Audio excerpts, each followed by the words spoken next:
বেগম খালেদা জিয়া দুনিয়া থেকে বিদায় নিলেন। আপনি বলেন তো, উনি যে বিদায় নিলেন দুনিয়া থেকে, তার জন্য বাংলাদেশের সাধারণ মানুষেরটা পরে বলি, তার জন্য বাংলাদেশের আলেম ওলামাদের দোয়া কান্না আছে নাকি নাই? আসেনি? কেন আছে? কারণ উনি এটা প্রাপ্য। বেগম খালেদা জিয়া আপসেক নেত্রী, তিনি বলেছিলেন, তাকে যখন ফখরুদ্দিন মঈনুদ্দিনের সরকার বলেছিল আপনি দেশের বাইরে চলে যান, সেদিন তিনি বলেছিলেন এই দেশ আমার, মাটি আমার, জনগণ আমার, আমি বাঁচলেও এখানে, আমি মরলেও এখানে। এ কথা সত্য নেই? 2 নাম্বার, খালেদা জিয়া ব্যক্তি জীবনে কোনো কোনো ক্ষেত্রে হতে পারে তিনি ইসলামকে তেমনভাবে প্র্যাকটিস করেন নাই, এটা সত্য। কিন্তু এই দেশে ইসলামের কোনো ক্ষতি হোক, আলেম ওলামারা জঙ্গিবাদ বানাবার জন্য আলেমদেরকে খালেদা জিয়া কখনো একটা শব্দ বাংলাদেশে উচ্চারণ করেন নাই।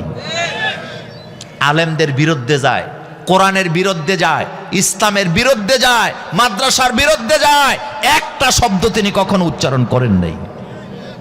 বরং সারা জীবন তার বক্তৃতার মধ্যে আলেম ওলামা, মাদ্রাসা, ইসলামের জন্য দরদ আছে নাকি নাই? আরো জোরে বলেন, দরদ আছে নাকি নাই? এই জন্য তিনি ইন্তেকাল করার পরে বাংলাদেশের সমস্ত আলেমরা তার জন্য দোয়া করেছে, বিবৃতি দিয়েছে। বাংলাদেশ মাজলিসুল মুফাসসিরিনের পক্ষ থেকে তার জন্য শোক জানানো হয়েছে, মিজানুর রহমান আজহারীর পক্ষ থেকে দোয়া করা হয়েছে, শোক জানানো হয়েছে, শায়েখ আহমদুল্লাহর পক্ষ থেকে। এমনকি বাংলাদেশের যত বড় বড় ইসলামিক দল আছে, চরমনার পিসাব সহ, জামাত ইসলামের আমির সহ, সবাই আজকে চোখের পানি ফেলে তার জন্য কেঁদেছে, শুধুমাত্র তার কর্মের কারণে আর তার দেশ প্রেমের কারণে। কথা সত্য নেই? একটা কথাই কবি কি সুন্দর করে বলেছেন, তুমি যেদিন এসেছিলে ববে, তুমি শুধু কেঁদেছিলে, হেসেছিল সবে। এমন জীবন তুমি করিবে গঠন, মরিতে হাসিবে তুমি, কাঁদিবে ভবন। তুমি তো তোমার জীবনকে এমন ভাবে গঠন করবা যেন সারা দুনিয়া তোমার জন্য কাঁদে। আমি আশ্চর্য হইছি আমার কলেজের ভাইয়েরা, বেগম খালেদা জিয়া তিনি মারা গেলেন বাংলাদেশে, তার কবর হচ্ছে প্রেসিডেন্ট জিয়াউর রহমানের কবরের পাশে। কথা সত্য নেই? তিনি চলে গেলেন দুনিয়া থেকে। আমরা আজকের এই মাহফিল থেকে দোয়া করি, আল্লাহ তুমি তাকে জান্নাতে উঁচু মাকাম দান করো। পৃথিবীর বিভিন্ন দেশের মুসলিম নেতারা স্বেচ্ছায় তারা ইচ্ছা জানিয়েছেন আমরা খালেদা জিয়ার জানাজায় আসতে চাই। তবে ভালো কথাও আছে, আমাদের নরেন্দ্র মোদিও শোকবার্তা দিছে, দিছে নি? কথা কন না কেন? দিছে নি? তবে আগে যিনি নেত্রী ছিলেন উনিও দিছে, দিছে না? দেয় নাই কে? সবাই দিয়েছে। কেন দিয়েছে? কারণ স্বীকার করতে হবে কর্মের। কর্মের কিসের? কর্মের। বিচার তো কর্মের হয়। বিচার কিসের হয়?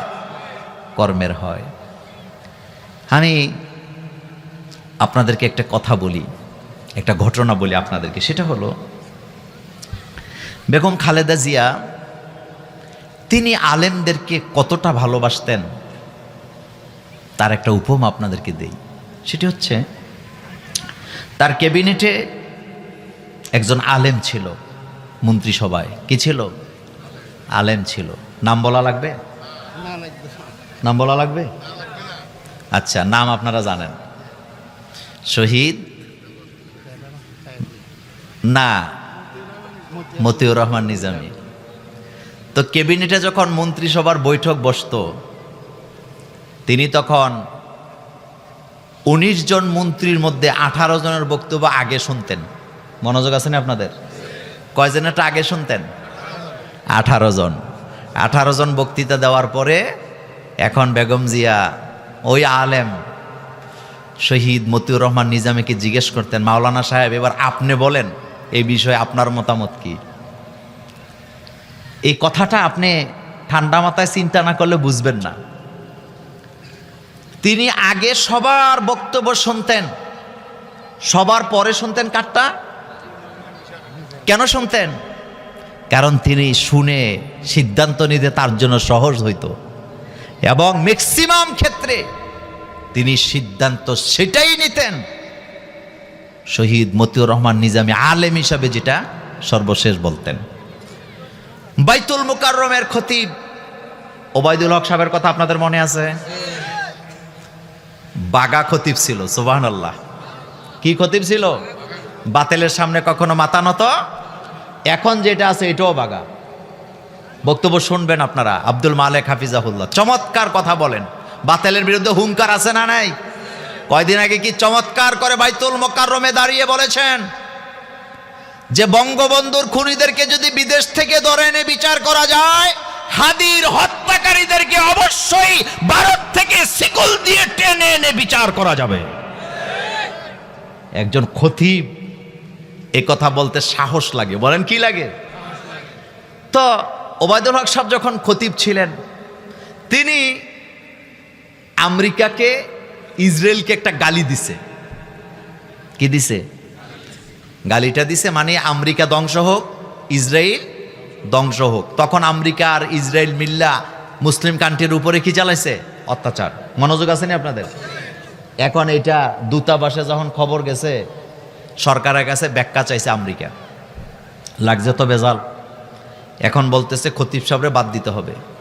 তো বাংলাদেশে বাইতুল মুকাররমের খতিবের পদটা তো প্রশাসনিক পদ না, এটা তো চাইলেই বাদ দেওয়া যায় না। ক্যাবিনেটে এটা উত্থাপন হয়েছে। হওয়ার পরে তখন মান্নান ভূঁইয়া ছিল বিএনপির মহাসচিব, আপনাদের মনে আছে তো? কথাবার্তা বলতে বলতে ম্যাক্সিমাম লোকেরা, এরা তো আর ইসলাম বুঝে না, বলছে যেহেতু কথা বললে ফেলছে, এখন বিদেশিদেরকে খুশি করতে হইলে তো ওবায়দুল হকরে কি করতে হবে? এখান থেকে সরাইতে হবে।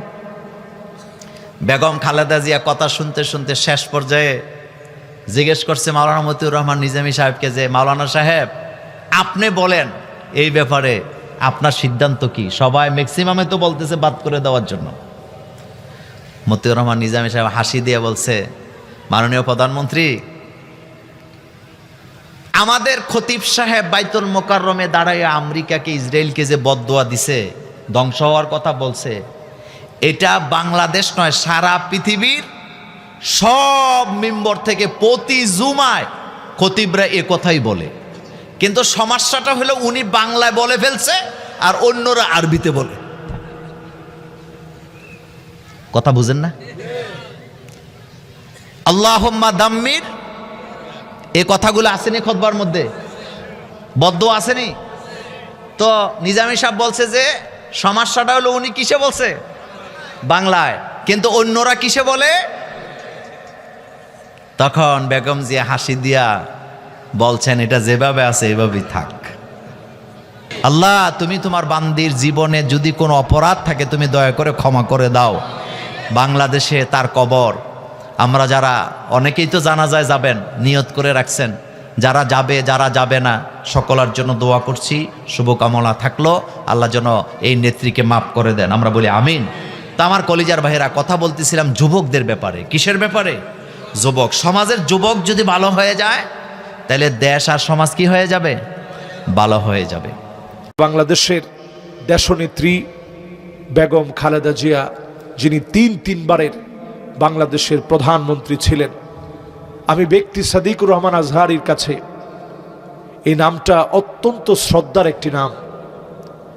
তিনি মা হিসেবে এমন মা ছিলেন যার একটা সন্তান চোখের সামনে চলে গেছে, কিন্তু তিনি আপসহীনভাবে নয়টা বছর জালেমের জুলুমের শিকার হয়েছেন। মিথ্যা বিভিন্ন মামলা হামলার কারণে ঘরের ভিতরে অবরুদ্ধ রাখা হয়েছে। নিজের প্রত্যেক জায়গা থেকে, স্বামীর স্মৃতি বিজড়িত জায়গা থেকে ওনাকে বের করে দেওয়া হয়েছে।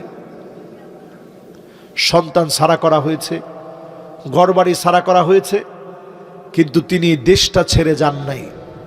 এজন্য এই জাতির কাছে জালেমদের জন্য যতটুকু জালেমদের কথা জুলুমের কারণে বদদোয়ার সাথে মনে হয়, এই নারীর জন্য বারবার দোয়ায় মানুষ এই নারীকে মনে করে, ঠিক কিনা কন? আমরা আজকেও দোয়া করি, আমরা এই জন্য ওনার জন্য দোয়া করি, আল্লাহর কাছে কায়মানুবাক্যে দোয়া করি। একটা ছোট্ট দোয়া পরে দোয়া করলে আল্লাহ নাকি মনের আশা পুরা করে। আমরা আজকের এই মাহফিল থেকে ওনার জন্য ছোট্ট একটা দোয়া পরে আমরা দোয়া করব।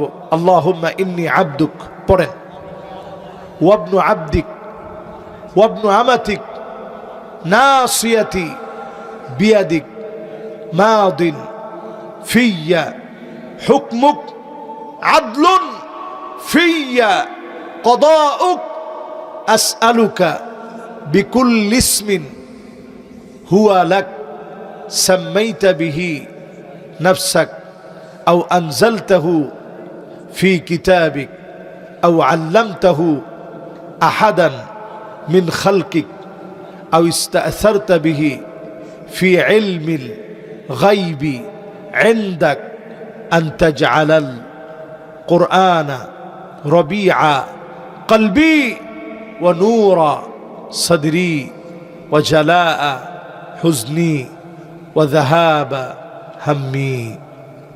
এই দোয়া পড়ে দোয়া করলে আল্লাহ দোয়া কবুল করে। বাংলাদেশ একটা টার্নিং পয়েন্টে আছে। আজকে যা শুনবেন বাংলাদেশ একটা কি পয়েন্টে আছে? এটা টার্নিং পয়েন্টে আছে। এই জায়গায় ভুল করলে অনেক বড় ভুল হবে। সারা দুনিয়াতে আল্লাহ তাআলা আযাবের একটা মহড়া চালাচ্ছেন। সেনাবাহিনী যেভাবে একটা মহড়া চালায়, আল্লাহর সেনাবাহিনী কর্তৃক একটা মহড়া চলতেছে। এখানে জোরে সোরে কর নাউযু বিল্লাহ, বলেন আল্লাহু আকবার। আল্লাহর মহড়া শুরু হয়ে গেছে। থাইল্যান্ডে একদিকে বন্যা চলতেছে, ভূমিকম্প চলতেছে। ইন্দোনেশিয়ায় বন্যা, ভূমিকম্প।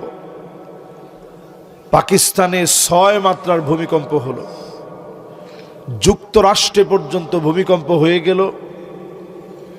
ইথিওপিয়াতে 12,000 বছর পুরানো বিশাল আগ্নেয়গিরি ফেটে পড়েছে।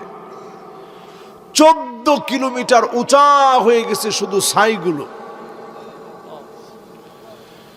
মেঘমালার সাথে মিশে গিয়েছে ভারতের মেঘমালার সঙ্গে, উত্তর পাকিস্তানের মেঘমালার সঙ্গে, ওমান ইয়ামেনের মেঘমালার সঙ্গে মিশে গিয়েছে। এখন যে বৃষ্টি বর্ষিত হবে, শিলাবৃষ্টি হবে এই অঞ্চলগুলোতে, ফসলগুলোর ক্ষতি হবে। এটা তো মাত্র একটা আগ্নেয়গিরি ফেটে পড়েছে। এরকম হাজার হাজার আগ্নেয়গিরি লুকায় আছে। আল্লাহ পাক যদি একটার পর একটা বোমের মতো ফুটায় দেয়, এই পৃথিবীটা শেষ হয়ে যাবে। আল্লাহ রাব্বুল আলামিন আয়াত নাযিল করলেন, কুল হুয়াল কাদিরু আলা আন ইয়াবআসা আলাইকুম আযাবাম মিন ফাওকিকুম। ও নবী, আযাব আসবে উপরের দিক থেকে। আপনার উম্মত যদি শিরিক করে, যদি গুনাহ করে, উপরের দিক থেকে আযাব আসবে। নবীজি কান্না শুরু করে দিলেন, আয় আল্লাহ, জীবনে কোনোদিন আমি আমার উম্মতরে দেখি নাই, এত বড় আযাব দিয়ে উম্মতরে শেষ করে দিয়েন না। আল্লাহর নবীর কান্নার কারণে আল্লাহ জানায়া দিলেন, আও মিন তাহতি আরজুলিকুম, পায়ের নিচ থেকে আযাব আসবে। নিচ থেকে আযাব আসার অর্থ হলো ভূমিকম্প হবে, ভূমি ধস হবে, আগ্নেয়গিরি ফেটে পড়বে, ঘূর্ণিঝড়, জলোচ্ছ্বাস হবে, টর্নেডো হবে, বড় বড় আযাব আর গজব গুলো আসবে। নবীজি আবার কান্না শুরু করলেন, না আল্লাহ, এত বড় আযাব দিয়েন না, আমি আমার উম্মত গুলারে দেখি না, এত বড় আযাব দিয়েন না। এবার আল্লাহ রাব্বুল আলামিন জানায়া দিলেন, নবী শুনেন, আও ইয়ালবিসাকুম শিয়া,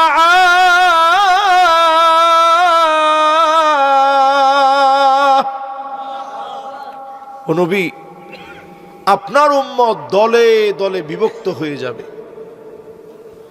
ওয়ায়ুযীক বা'দুকুম বা'সা বা'দ, একজন আরেকজনকে মারবে, মেরে স্বাদ নিবে।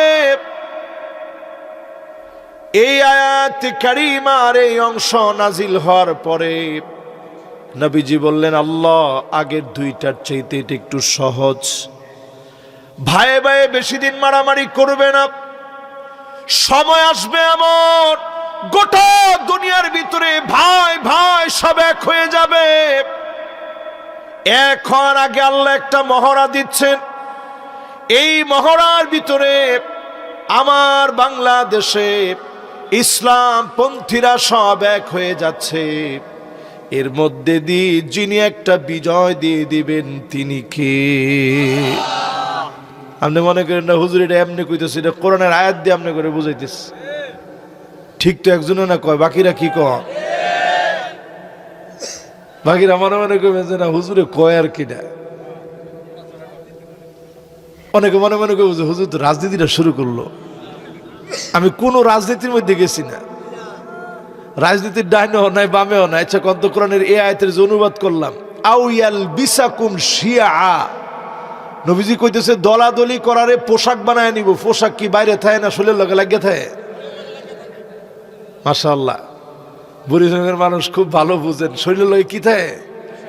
এই জন্য দেখবেন এক হওয়ার জন্য টানলেও এক হয় না, খালি কেমন যেন এক না হইতে পারলেই আমরা বিজয় মনে করি। এতদিন আমরা দূরে ছিলাম, আজ আমরা দেখেছি চরমনায় বলেন, খেলাফত মজলিস বলেন, সমস্ত আলেম ওলামারা এক প্ল্যাটফর্মে আসতেছে, ঠিক কিনা বলে? এই যে আমাদের মোবারক ভাই বসা আছে, সব মানুষ চায় যে ইসলামের ভোটগুলো এক জায়গায় গিয়ে পড়ুক। এখন আমরা সবাই যদি চিন্তা করি এই জমিনে ইসলাম কায়েম হয়ে যাক, নবীজির হাদিস অনুযায়ী কোরআনের আয়াত অনুযায়ী বোঝা যায় অচিরেই সেই সময় আসবে এই জমিন ইসলাম কায়েম হয়ে যাবে। জোরে করে আল্লাহু আকবার। বেশি লোক লাগে না ইসলাম কায়েমের জন্য। খালিদ বিন ওয়ালিদ মুতার যুদ্ধের প্রান্তরে ৯টা তরবারি একা ভেঙে ফেলেছে। ছোট্ট একটা ছুরি দিয়ে শেষ পর্যন্ত লড়াই করেছে। ৩,০০০ সাহাবায়ে কেরাম ছিলেন। আর অপরদিকে সেই সময়ের সবচেয়ে পারদর্শী রোমক সম্রাটের সাম্রাজ্যের ২ লক্ষ সৈন্যবাহিনী ছিল। ২ লক্ষের মোকাবেলায় মাত্র ৩,০০০ সাহাবী মদিনা থেকে জর্ডান পর্যন্ত গেল। ক্ষুধা পেটে তৃষ্ণার্থ পিপাসার্থ মুসলমান আল্লাহর নামে লড়াই যখন শুরু করেছে, ৩,০০০কে দিয়ে পরাশক্তিকে পরাভূত করে মুসলমানদেরকে মালিক বিজয় দিয়ে দিয়েছে। আজকেও সংখ্যা কত দেখার দরকার নাই, সব বাদ দিয়ে ইসলামের জন্য আসেন। যদি বাঁচতে চান আসতে হবে এই জমিনে, যদি বাঁচতে চান ইসলামের দিকে আসেন, না হলে বড় আযাব আসতেছে, মহড়া চলতেছে। এই আযাব থেকে যদি বাঁচতে হয়, ইসলাম একমাত্র সমাধান। যিনি এই দেশটাকে বাঁচায়া দিবেন তিনি কে? বাংলাদেশে কিছুদিন আগে, ২ সপ্তাহ আগে ভূমিকম্প হয়ে গেছে। মাত্রা কত? ৫.৭ মাত্রা। 10টা বেজে ৩৮ মিনিটে একটা প্রকম্পন সৃষ্টি হয়েছে। গোটা জাতির ভিতরে এই ভূমিকম্পের একটা ভয় ঢুকে গেছে। সবাই এখন খালি টেলিভিশন খুললেই দেখবেন, নিউজ পেপার সব জায়গায় সবার এক কথা যে বাংলাদেশে বড় ভূমিকম্প আসতেছে। আজকের এই মাহফিলে শোনেন মুসলমান, ভূমিকম্পরে ভয় পাওয়া দরকার নাই। লা ইয়াখাফান্নাল আবদু ইল্লা যামবাহ। ভূমিকম্পরে ভয় করা দরকার নাই, ভূমিকম্পের মালিককে ভয় করেন। আল্লাহ কা কসম, মালিককে যদি ভয় করেন, এ দেশকে করোনা থেকে যে মালিক হেফাজত করেছে, ভূমিকম্প থেকেও তিনি হেফাজত করবে। এরপরে আল্লাহর হাবিব বললেন, এরপরে একটা সময় আসবে সুম্মা তাকুনু মুলকান জাবরিয়া, স্বৈরা শাসকেরা আসবে, জুলুম নির্যাতন করবে। শুধু বাংলাদেশের দিকে তাকায় দেখেন, আলেমদের উপরে কি বর্বর নির্যাতন চালানো হয়েছে। মুফাসসিরে কোরআন, তাফসীর অঙ্গনের অন্যতম রূপকার আল্লামা দেলোয়ার হোসেন সাইদী রহমাতুল্লাহি আলাইহি, উনাকে এত কষ্ট দেওয়া হয়েছে।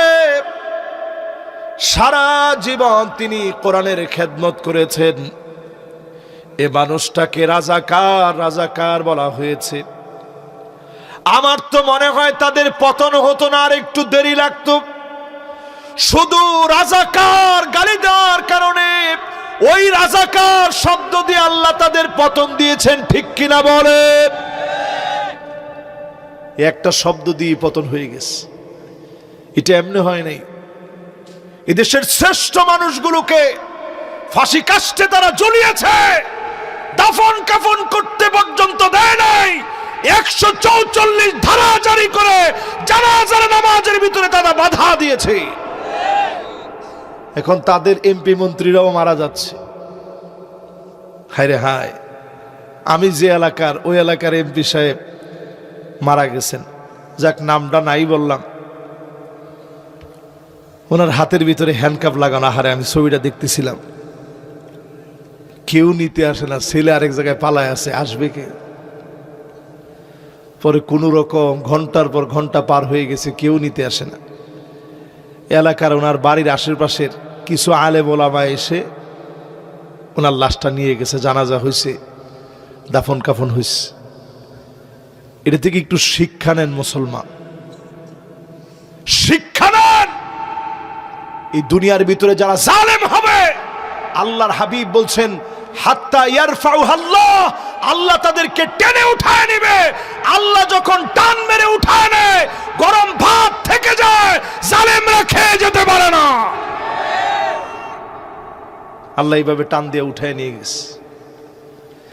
এরপরে ৫ম নাম্বার একটা শাসনের কথা নবীজি বলে গেছেন, জালেমদের পতনের পরে সুম্মা সাকাত, এই কথা বলে নবীজি চুপ হয়ে গেছেন, আর কথা বলেন না। অনেক সময় থমকে ছিলেন। আল্লাহর হাবিব বলেছেন সময় আসবে এমন, সুম্মা তাকুনু খিলাফাতান আলা মিনহাজি নবুওয়াতিন, আবার কোরআন সুন্নাহ অনুযায়ী রাষ্ট্র পরিচালিত হবে। আমার মনে হয় বাংলাদেশের ভাগ্যাকাশে নতুন একটা সূর্যোদয়ের পূর্বাভাস এখন আমরা দেখতে পাচ্ছি। মেঘে যেন এটা ঢাকা পড়ে না যায়, এজন্য প্রত্যেকের এখন দায়িত্বশীল হয়ে ভূমিকা রাখতে হবে, কাজ করে যেতে হবে, ঠিক কিনা বলেন? নবী আলাইহিস সালাতু ওয়াস সালাম বলেন উকরিমার রাজুল মাখাফাতা শাররিহি। নবী আলাইহিস সালাতু ওয়াস সালাম বলতেছেন আজ থেকে ১৫০০ বছর আগে মানুষ এমন সময় আসবে, অস্ত্রের কারণে কেউ কেউ কখনো কখনো কোনো কোনো মানুষের সম্মান করবে, চান্দাবাজি ধান্দাবাজি করলেও কখনো কখনো কিছু কিছু মানুষে মানুষ সম্মান করবে।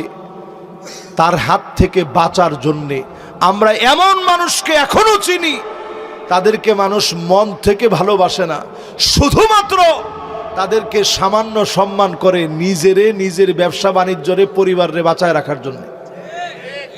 ঠিক নেই? ঠিক নেই? তার চান্দাবাজি ধান্দাবাজি থেকে বাঁচার জন্য একটু একটু সম্মান করে দেখায় আর কি, যে ভাই আমি আপনার লগিয়ে আছি। কিন্তু যখন মারা যায় কবরের সামনে দিয়ে মানুষ যায় আর কয় আল্লাহ এত মানুষের ফিডাইছো তুমি, হের ফিটনিটা না জানি কেমন যদি দেখতাম।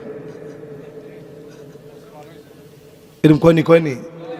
এর লেগে দেখবেন আমাদের দেশে স্বীকারোক্তি নেই, লোকটা কেমন ছিল, ওর হগলতে বিল্লা কয় বয়ে মেয়ে কয় ভালো ছিল, আর ভিতরে কয় যে একটু কবরে গিয়া দেখ কেমন আসলি তুই। আল্লাহর হাবিব বলেন আনতুম শুহাদাউল্লাহি ফিল আরদ, তোমরা এই জমিনে আল্লাহর সাক্ষী, এই জমিনে তোমরা আল্লাহর সাক্ষী। আপনার ব্যাপারে যদি কেউ ভালো সাক্ষী দেয়, আল্লাহ পাক তৎক্ষণাৎ সাক্ষী হিসাবে গ্রহণ করে নেন। এমন জীবন গঠন করেন কবরের সামনে দিয়ে মানুষ যাবে আর বলবে, আল্লাহ, লোকটা বড় ভালো মানুষ ছিল, আল্লাহওয়ালা ছিল, লোকটা বড় ভালো মানুষ ছিলেন, মুত্তাকি ছিলেন, নামাজি ছিলেন। আপনার ব্যাপারে যদি মন থেকে এমন সাক্ষী দিয়ে দেয়, আপনি বুঝে নেবেন যিনি আপনারে চাইলে মাফ করে দিতে পারেন তিনি কে। তাহলে কত নাম্বার শেষ? 12 নাম্বার শেষ। আর মাত্র 3টা বাকি আছে। এরপরে আমার ভাইরা 13 নাম্বারে শোনেন, জাহারাতিল কায়নাতুল মাআজিফ। এই দুনিয়ার ভিতরে জাহারাতিল কায়নাতুল মাআজিফ, খেয়াল দিয়ে মন দিয়ে শুনেন, এই দুনিয়ার ভিতরে একতারা, দুতারা, সেতারা, হারমোনিয়াম, পিয়ানো, গান বাজনা, ঢোল ডক্কর, তবলা, আর কি কি আছে? হারমোনি কইছি তো, আর গিটারটা বাহির হয়েছে। এরপরে বাকি আছে দুতারা, না একতারা, সেতারা, দুতারা, দুইটি সবটি কইছি তো। দুই একটা যদি বাদ পড়ে এটা নতুন করে যোগ করেন। মিউজিকের যত রকমের জাজ, এই সবগুলো এই জমিনের বুকে ভূমিকম্প ডেকে আনে। ঠিক ঠিক, আসতে কন। হুজুর কুমিল্লা তো ঢাকা থেকে অনেক দূরে, আমরা কিছু হইতো না হুজুর। আরে মিয়া, ঢাকাটা যদি খালি আলাদা হয়ে যায়, এই দেশের ভিতরে দুর্ভিক্ষ লেগে যাবে, দুর্ভিক্ষ লেগে যাবে। আপনি খাইবেন কি? হুজুর খায়, খেত খোলা আছে না হুজুর, খেতে তেনাম খায়া, এই যে আপনি কারেন্ট দেখতেছেন সব বন্ধ হয়ে যাবে। মূল সেন্টারে না থাকলে সব শেষ। ঢাকা শহরটা একটা অগ্নিকুণ্ডের সাথে সাথে সাথে সাথে একদিকে ভূমিকম্প, অন্যদিকে এটা একটা অগ্নিকুণ্ডের রূপ নিয়ে পুরাটা ধূম্রজাল হয়ে যাবে। এটা একটা পারমাণবিক বোমার মতো বিস্ফোরিত শহর হয়ে যাবে। এই শহরে মানুষের নিরাপত্তা নেই। কেন নাই? আমরা এই শহরটাকে এত পরিমাণ গুনাহ দিয়ে ভরে ফেলেছি, এই জন্য আযাব গজব আসতেছে। ঠিক না ভাই? এই যে বলতেছি এতগুলা কথা, সবগুলা কথার মধ্যে মিল আছে না ভাই? নবীজি ১৫০০ বছর আগে বলে গেছেন নায়ক নায়িকার দাম বাড়বে। বাড়ছে না এখন? আরে বাপরে বাপ, নায়িকা হাতের ভিতরে যদি মেহেদি দেয় ওইটা নিউজ হয়। কেন নায়িকার হাতের মেহেদি নিউজ হইতে হবে? যাদের চরিত্রের কোনো ঠিক নাই ওনাদের ব্যাপারে নিউজ হয় যে বাচ্চাটা ওনার, বাপটাও উনি, কিন্তু বিয়ে কবে হয়েছে এটার কোনো হদিস নাই। পরে আবার উনি নিজেও সাক্ষাৎকার দেয়, দেন কি অবস্থা আমাদের। বাপে নিজেও সাক্ষাৎকার দেয় যে না ঠিক আছে, সন্তানটা আমার, এটা ঠিক আছে, কিন্তু বউটা আমার না। এরপরও এরা আপনাদের কাছে আইডল। এদেরকে যতদিন আইডল মনে করবেন তত তাড়াতাড়ি এই জমিনের উপরে বড় বড় আযাব আসবে। শুধুমাত্র ভূমিকম্প না, নবীজি বলেছেন ফারিয়ারতাকিবু ইনদা যালিকা রিহান হামরা, বাতাসের সঙ্গে আগুন উঠবে, তার মানে হচ্ছে আগ্নেয়গিরি ফেটে পড়বে। এমন আগুন চতুর্দিকে ছড়ায় পড়বে। লস অ্যাঞ্জেলেসে যেমন আগুন ছড়ায় পড়ল, লাস ভেগাসে যেমন আগুন ছড়ায় পড়ল, ব্রাজিলের ভিতরে যেমন আগুন ছড়ায় পড়েছে, এই রকম করে আগুন ছড়ায় পড়বে চতুর্দিকে। এর নাম অদৃশ্য আগুন। দুনিয়ার কোনো ফায়ার সার্ভিস দিয়ে, ফায়ার ব্রিগেড দিয়ে আগুন নিভানো যায় না। এ আগুন এমন দাউ দাউ করে জ্বলে, এ আগুন নিভানো যায় না। এ আগুন মালিক দিয়েছে, মালিক চাইলে আগুন নিভবে। যে আয়াতে কারিমা দিয়ে তেলাওয়াত শুরু করেছিলাম, আওয়ালা ইয়ারাউনা আন্নাহুম ইফতানুনা ফি কুল্লি আমিন মাররাতান আও মাররাতাইন ثم لا يتوبون ولا هم يذكرون। বছরে একবার অথবা দুইবার আযাব আসবে। একবার অথবা দুইবার আযাব আসবে। আল্লাহ পাক একবার দুইবার আযাব দিয়ে আপনাকে তাওবার দিকে ডাকবেন। আর রুজু মিন সিফাতিন মাযমুমাতিন ইলা সিফাতিন মাহমুদা, আপনাকে গুনাহ ছেড়ে আপনাকে আমলের দিকে মালিক ডাকতেছে। আপনি যদি তাওবা করে ফিরে আসেন, আল্লাহকে যদি স্মরণ করার মতো স্মরণ করেন, অবশ্যই যিনি আপনাকে মাফ করে দিবেন তিনি কে?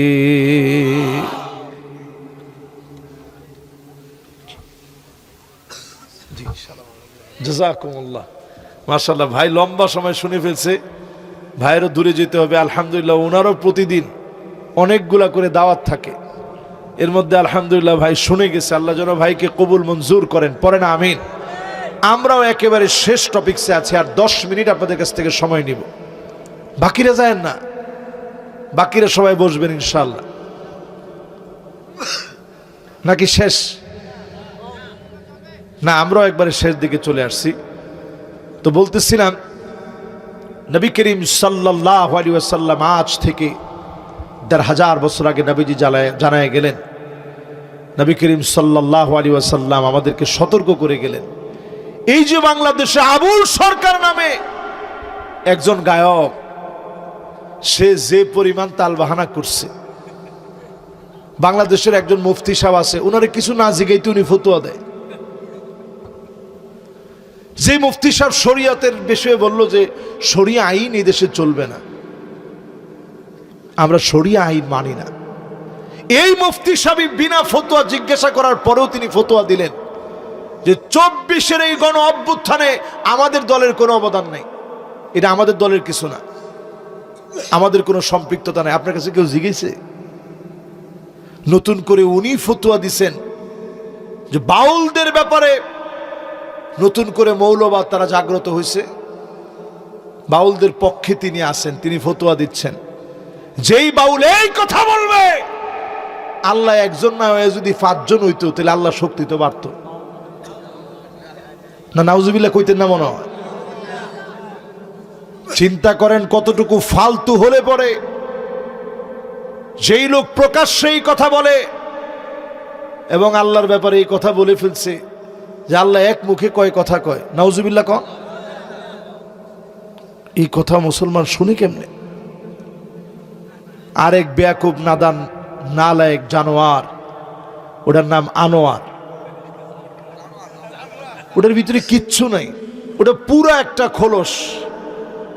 ও কইতেছে আমি মইরা গেলে 7 দিন পরে আমার লাশ তুলবি, তুললা দেখবি যদি আমার লাশ ফুচ্ছা যায় তাইলে আমারে আর হেন দেউনের কাম নাই। মানে হ্যাঁ, লাশ ফসতো না। তুই কোন বুজুর্গটা? তুই কোন অলিডা? আমি সব ফুলাভান্ডে কয়ে গেছে। আচ্ছা ধরেন এনতে উড়াইলেন, আগে থেকে তার শরীরের মধ্যে স্প্রে করে রাখলো, মনে করেন আপনার তার শরীরটা ফসে নাই, তো কিছে? আচ্ছা মাটির ধরেন তারে খাইলো না, তো কিছে? আল্লাহ পরীক্ষা নেওয়ার লেগে ধরেন এখন আমি এই কথাগুলো কওয়ার সময় মরে গেলাম, আপনারা মনে করলেন সুবহানাল্লাহ, আসলে তো হেরা ঠিক, হুজুরে বেঠি, এলিগে তো হুজুরে মরে গেছে। আমি যদি এই কথা বলতে বলতে মরেও যাই, এই মুহূর্তে যদি আমি মারা যাই, এরপরেও এটা মনে করার সুযোগ নাই যে ওই বাউলের কথা সঠিক। বিশ্বাস করেন, আল্লাহর নবী দুনিয়ার ভিতরে আসছে লিউকাসসিরাল মাযামির, একতারা দুতারা সেতারা ভেঙে টুকরা টুকরা করে দেওয়ার জন্য নবীজি দুনিয়া আসছে। কি নিয়ে আছেন আপনারা? এই সমস্ত সব বাউলদের যত ইনস্ট্রুমেন্ট আছে সব ভেঙে টুকরা টুকরা করে দেওয়ার জন্য নবীজি আসছে এই দুনিয়ায়। এদের কথার ভিতরে কোনো ঈমান নাই, কিচ্ছু নাই। এরা কি বলে কেউ জানে? এরা এক বাউল বলতেছে, ভান্ডারি তোর রূপ দেখিয়া চন্দ্র সূর্য লজ্জা পায়, আবার লগে টুনটুনা টুনটুন, আরে খোদ খোদা মানুষে যে এসেছে যে এই ধরা। নাউজুবিল্লাহ তো কইলেন না? আল্লাহ বলে ভান্ডারির রূপ ধরে দুনিয়া তাইছে, এরপরও এগোর ব্যাপারে কইলে মানুষ কি লিয়ে কইলে হুজুরে। স্পষ্ট জেনে রাখেন, আল্লাহর জাতে পাক সম্পর্কে এমন কথা যারা বলবে তারা স্পষ্ট কাফের, তাদের পক্ষে যারা নিবে তারাও কাফের হয়ে যাবে। ফরহাদ মাজহার সাহেব সহ যারা বাম বুদ্ধিজীবী আছেন সোজা হয়ে যান, সব বিষয়ে নাক গলাতে যান না। এই বিষয়ে যদি নাক গলাতে যান, বাংলাদেশের সমস্ত মুসলমান ঐক্যবদ্ধ হবে। 2024 সনের গণ অভ্যুত্থান আপনারা দেখেছেন, কিন্তু ওইটা এক শ্রেণীর গণ অভ্যুত্থান ছিল। নতুন করে যদি আবার সংকট তৈরি করেন, আরেকটা গণ অভ্যুত্থান হবে, ওইটা ইসলামী গণ অভ্যুত্থান হয়ে যাবে। এই জন্য এটা নিয়ে বাড়াবাড়ি করেন না। আবুল সরকারকে তার প্রাপ্য বুঝাইয়া দেন, ওই আনোয়ার নামের জানোয়ারটারেও প্রাপ্য বুঝাইয়া দেন। যতগুলা বাউলে আউল ফাউল কাজ করছে সবগুলারে ধরেন, কারণ একটা সময় ছিল যখন ওই রকম ক্যামেরা ট্যামেরা ছিল না, তখন আপনি একটা জায়গায় আসছেন, কিছু কথা বলছেন, এখান থেকে চলে গেছেন, শেষ। কিন্তু এখন এই যে দেখেন এরা যারা তাকায় আছে, এটা চলে যাবে কোথায়? দূর দেশে। এই জায়গায় ছড়ায় গেলে যদি আপনি এই জায়গায় কথাটা বলতে পারেন, প্রতিবাদ এই জায়গা থেকে করতেই হবে, ঠিক কিনা কন? এই জন্য এখন আর আপনি যদি বলেন যে আমি তো আবুল মানুষ, আমি একটা কথা বলে ফেলছি, হুজুর এইভাবে ধরার তো কিছু না, আমি তো আবুল, আমার কথাটা যাতে হুজুরা না ধরে, না ধরতে হবে। আপনি কথা যেটা বলছেন এটার জন্য শুধু মাফ চাইলে হবে না, বরং এটা শাস্তিযোগ্য অন্যায় করে ফেলছেন, ঠিক কিনা কন? এই জন্য আজকে থেকে বোঝার চেষ্টা করেন, এই জন্য জমিনের ভিতরে আযাব আসতেছে। এরপরে নবী আলাইহিস সালাম বলেন, শুরিবাতিল খামর 14 নম্বরে, এই জমিনের ভিতরে আযাব এই জন্য আসে, অধিকাংশ মানুষ মাদকাসক্ত হয়ে যাবে, নানাভাবে মদ পান করবে, মানুষগুলা ধ্বংসের দিকে যাবে। এই ধ্বংসের দিকে যখন মানুষেরা যাবে, তখন মানুষকে আল্লাহ আযাব দিবেন। শুরিবাতিল খামর, চতুর্দিকে মদ পান বেড়ে যাবে। আজ আপনি বাংলাদেশের দিকে তাকায় দেখেন, এদেশের রন্ধ্রে রন্ধ্রে, অলিতে গলিতে মানুষ এখন মদ পান বাড়ায় দিয়েছে। শুধু মদ না, ফেন্সিডিল, হেরোইন, আফিম, মেরিজুয়ানা, ইয়াবা, এলএসডি, যত রকমের নেশাজাত দ্রব্যাদি আছে যা মানুষের মস্তিষ্কের উপরে বিভ্রাট তৈরি করে। আপনারা আমাদের সাথে আছেন? আমরা দেখেছি গাজীপুরের কালিয়াকোড়ের একটা যুবক ছেলে নেশা করতে করতে করতে করতে মায়ের এত কষ্ট দিয়ে ফেলছে, মা মানুষের বাড়িতে বাড়িতে গিয়ে দুমুঠো চাল এনে ওইটা দিয়ে সংসার চালাইতো। ওই চালানো সংসার, এই মানুষের চাল, দুমুঠো চাল দিয়ে একটা সংসার চলতো। 1 বছর বয়সেই তার বাপ মারা গেছে। তার মা এই লম্বা সময় ধৈর্য ধরছে, সবর করছে, বিয়েটা পর্যন্ত বসে নাই সন্তানের দিকে তাকায়। এই সন্তানকে তিল তিল করে মানুষ করতে চেয়েছে। ছেলেটার নাম সজীব। মা সহ্য করতে না পেরে শেষে সে আত্মহত্যা করেছে। মা যখন আত্মহত্যা করছে, তখন মায়ের লাশ দাফন করা হয়েছে, ময়নাতদন্ত হয়েছে, মর্গে নিছে। রাত্রিবেলায় কি যেন মনে হয়েছে ছেলের মনে, হঠাৎ এই ছেলে মায়ের লাশটা কবর থেকে উঠে আনস। মায়ের লাশটা কবর থেকে উঠে এনে এই ছেলে এখন মাকে কবর থেকে উঠায় এনে ল্যাপ তুষক কম্বল দিয়ে ঘরের মধ্যে মাকে রেখে দিস, কবর থেকে একা গিয়া উঠায় আয় না। সন্তানের এখনো কর্মকাণ্ড। পরের দিন যখন সকাল হয়েছে, লোকেরা দেখতেছে কবরের মধ্যে লাশ নাই, সবাই চলে আসছে যে কিরে লাশ কোথায়। আয়শা ঘরের মধ্যে দেখে প্রচন্ড দুর্গন্ধ হচ্ছে। এরপর দরজা খুলছে, খুলে দেখতেছে মায়ের ঢাইকা রাখছে। বলার উদ্দেশ্য হচ্ছে এই, আমরা অনেক সময় সন্তানরা মায়ের হক বুঝি না। অনেক সময় মা বাপ হয়ে সন্তানরে যা দেওয়া দরকার আমরা দেই না। প্রত্যেক সন্তানের 3টা হক আছে। বলেন কয়টা? একটা হচ্ছে আপনি স্বামী হিসেবে যখন স্ত্রী বেছে নেবেন, নেককার স্ত্রী বেছে নেন, এটা সন্তানের হক, অধিকার। 2 নম্বর অধিকার আপনার বাপ মার কাছ থেকে সন্তান হিসেবে পাওনা অধিকার 2 নম্বর, সুন্দর একটা নাম রাখেন। আমাদের সমাজের ভিতরে আমরা সুন্দর নাম রাখতে পারি না। আমরা নাম রাখি সেন্টু, মিন্টু, পিন্টু, পরে বড় হয়ে হয় সান্দাবাস। কথা কন কি হয়? দেখবেন নাম হয় তার গলা কাটা মজিবর, এরপরে দেখবেন পিচ্ছি আগে লাগাই দিছে। বাংলাদেশে ছিল পিচ্ছি হান্নান, এখন আর নাই। পিচ্ছি কামাল আছে না? এই যে যত এরকম সন্ত্রাসী আছে যেগুলা দেখবেন, এবং দেখবেন সুইডেন আরমান, দেখছেন নামের ধরন কি? এরপরে দেখবেন লিটন, হাত কাটা লিয়াকত, তো এরকম যত নাম আছে এগুলো কিন্তু সব বিকৃত নাম। আমরা অনেক সময় নিজেরা রাখি বিকৃত নাম। খবরদার, সুন্দর নাম রাখবেন। ওই নাম রাখবেন আব্দুল্লাহ, আব্দুর রহমান, উব্বিদা ও হুম্মিদ, যে নামের ভিতরে আল্লাহর প্রশংসা পাওয়া যায়, ওই নাম আপনার সন্তানের জন্য রাখেন। সুন্দর একটা নাম রাখেন সন্তানের জন্য, ওই নাম রাখেন যে নাম শুনলে আল্লাহর কথা স্মরণ হয়ে যায়, আপনার ছেলের জন্য দোয়া আসে। এরকম একটা নাম সন্তানের অধিকার। 3 নম্বর সন্তানের অধিকার হচ্ছে সন্তানের জন্য আপনি ছোটবেলাতেই আল্লাহকে চিনান, তাওহীদের জ্ঞান শিখান। এটা সন্তানের অধিকার। কিয়ামতের দিন বহু বাপ আল্লাহর সামনে দাঁড়ায় কাঁদবে। সেদিন আল্লাহর সামনে দাঁড়ায় বহু বাপ আল্লাহর সামনে দাঁড়ায় কাঁদবে। ওয়াল্লাযীনা আমানু واتبعتهم ذريتهم بإيمان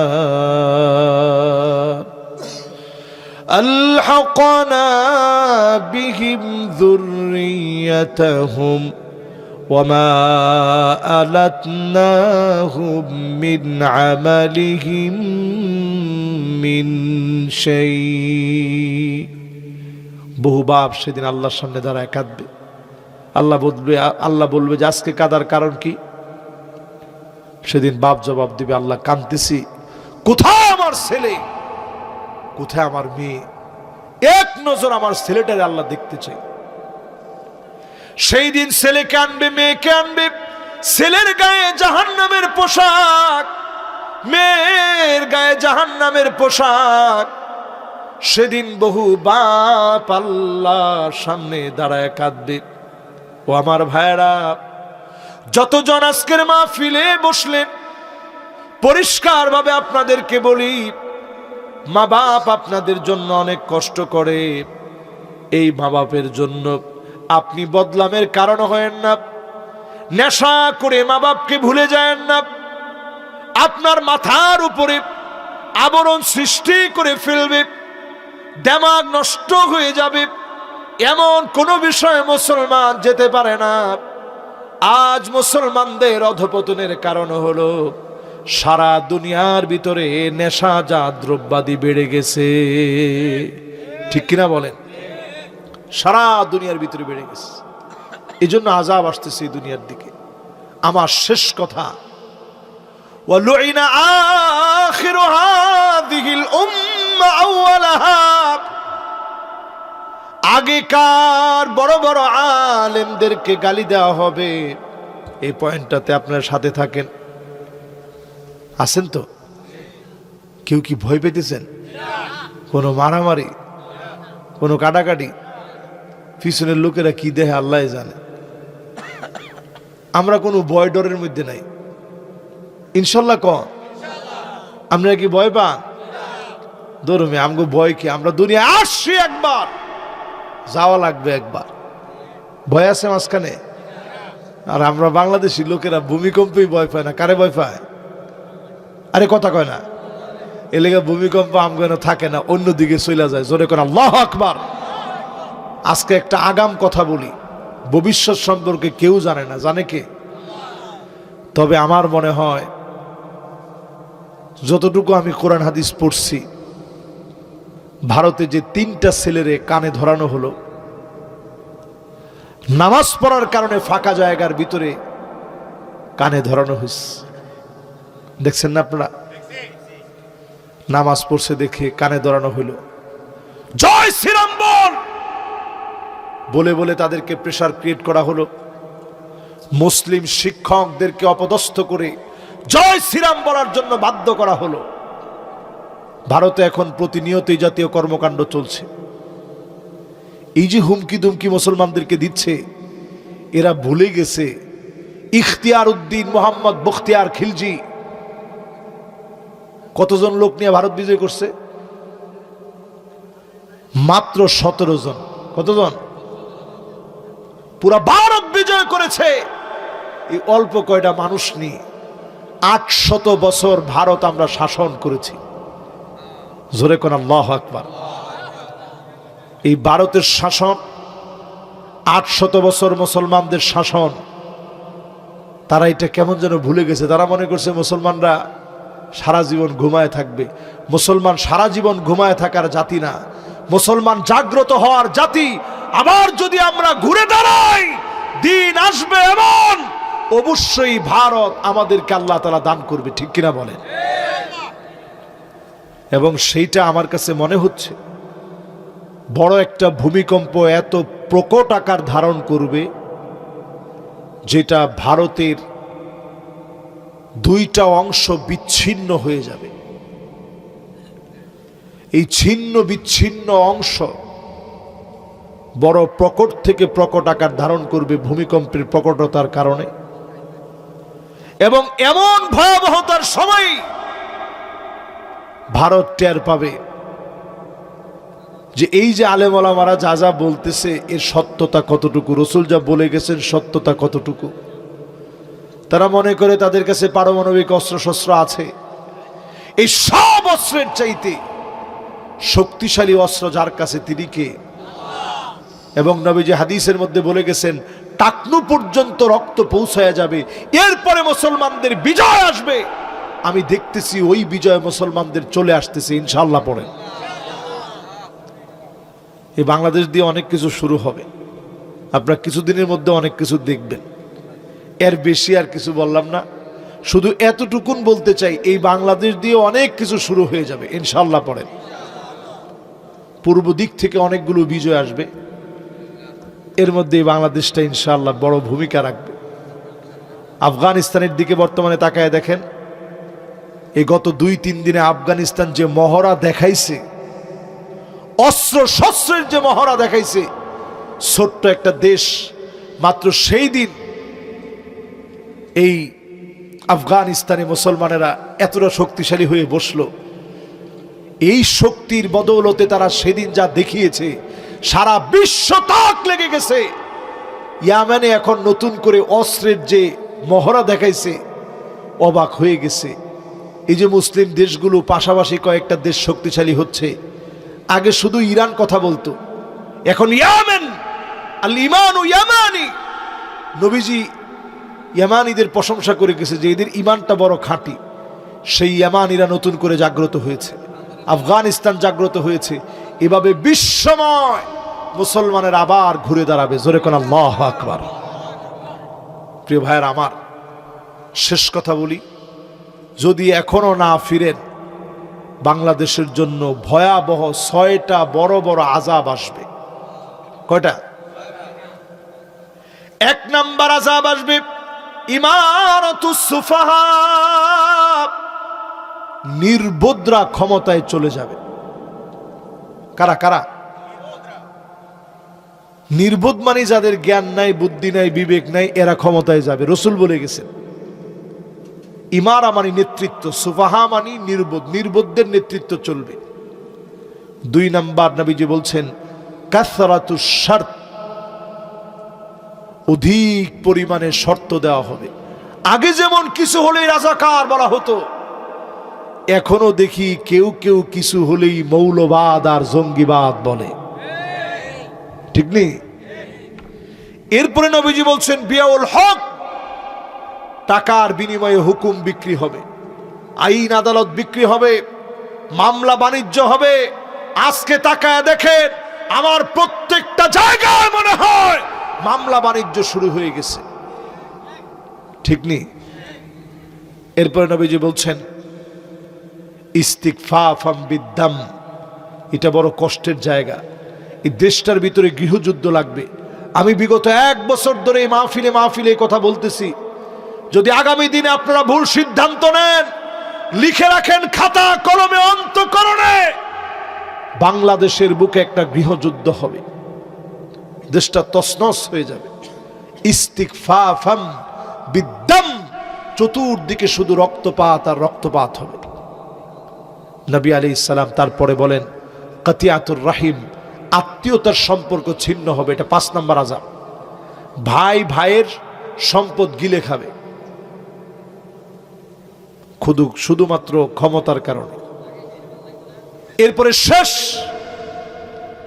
6 নম্বরে নবী আলাইহিস সালাতু ওয়াস সালাম বলেন পরিস্থিতি এত ভয়াবহ হবে, এতটা ভয়াবহ হয়ে যাবে পরিস্থিতি, নবীজি সাল্লাল্লাহু আলাইহি সাল্লাম 1000 বছর আগে বলেন পরিস্থিতি এত ভয়াবহ হবে, আকাল্লুহুম ফিকহান, যাদের কোনো বুঝ নাই, ইসলামের জ্ঞান নাই, তারাই ক্ষমতার মসনদে বসে পড়বে।